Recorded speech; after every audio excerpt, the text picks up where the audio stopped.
ubundi rero ukuntu gacaca yagenze ni ukuvuga ngo inteko rusange y'abaturage yabaga iteranye noneho inyangamugayo za gacaca zicaraga hano muri uru ruhande abatangabuhamya n'abakicara ku rundi ruhande n'abaje kuburana bakicara ku rundi ruhande.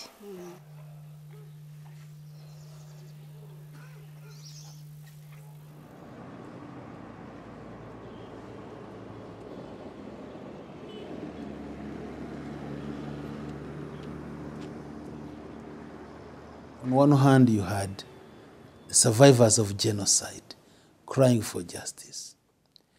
On the other hand, you had so many detainees, prisoners, wanting justice because they were saying some of us are innocent. But even if we are guilty, we need to know our fate. The third were our international friends, development partners. Everybody wanted justice, but how? If you check in the country at the time, there were no police investigators. There were no judges. There were no prosecutors. So this is why eventually it was decided that using the Western kind of approach, it was going to take us hundreds and hundreds of years before we sorted out the problem. And so we introduced the Gacaca judicial system, which is a traditional way of conflict resolution, which had worked for centuries of years in our people to solve all of our problems before the colonialists came. Ubwo nyine baradutoranyije nk'inyangamugayo twabonye amahugurwa baduha n'imfashanyigisho nyine baduha udutabo twanditse amategeko hagiye habamo ingingo nyine wajya guhana umuntu ukareba ku ngingo ijyanye n'ibyaha bye. So we had to modernize Gacaca, but to use the same concept, the same principle that you punish the wrongdoer, you reconcile the wrongdoer with the victim, and you give them a chance to live again together.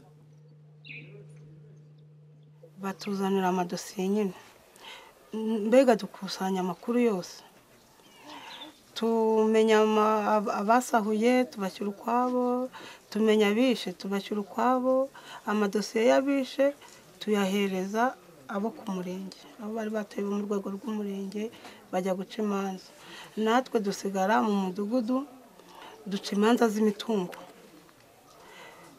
Ubundi uruhare rwa mbere rwabaye rw'abantu bacitse ku icumu kuko abundi amakuru y'abantu bacu bapfuye abantu benshi banze kuyavuga ndetse n'ikuntu ibintu byacu byangijwe tumaze kuyatanga n'abandi nyirizina baratinyuka baravuga ubwo noneho ukuri kugenda kuza gutyo kugaragara.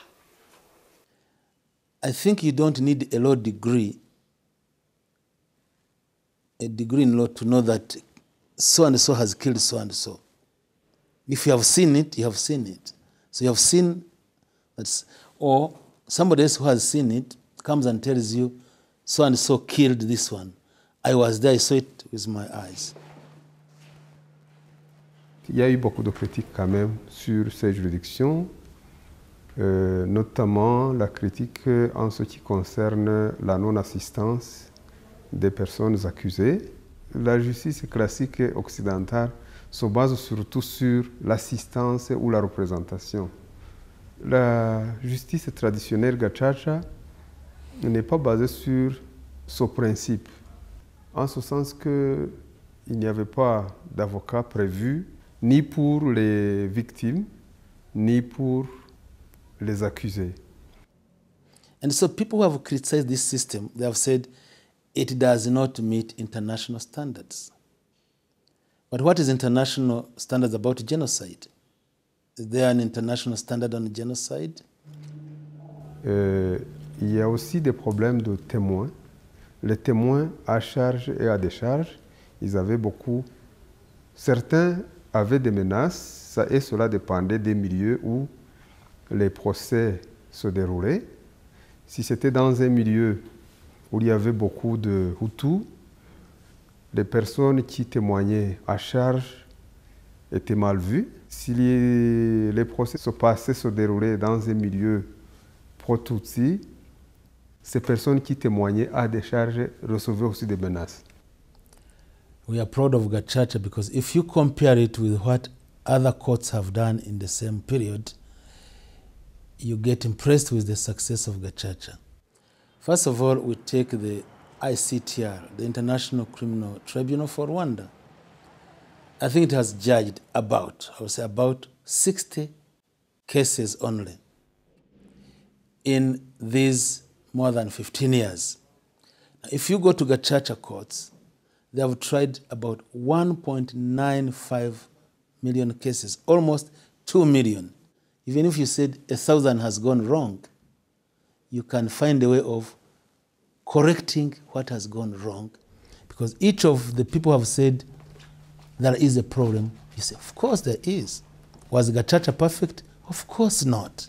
But as I have often said, running a government is not the same as running an NGO.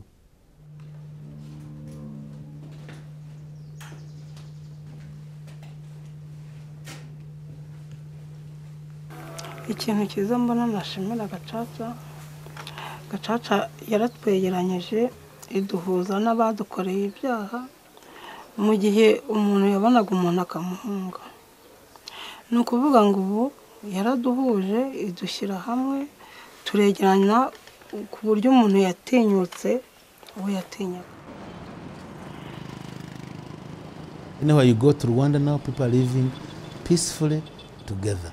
You can't say 100% they have been reconciled, but you can say 100% they are living peacefully side by side, and they have accepted that the worst has happened to them, and they have accepted to work for the best in their future. Thank you very much.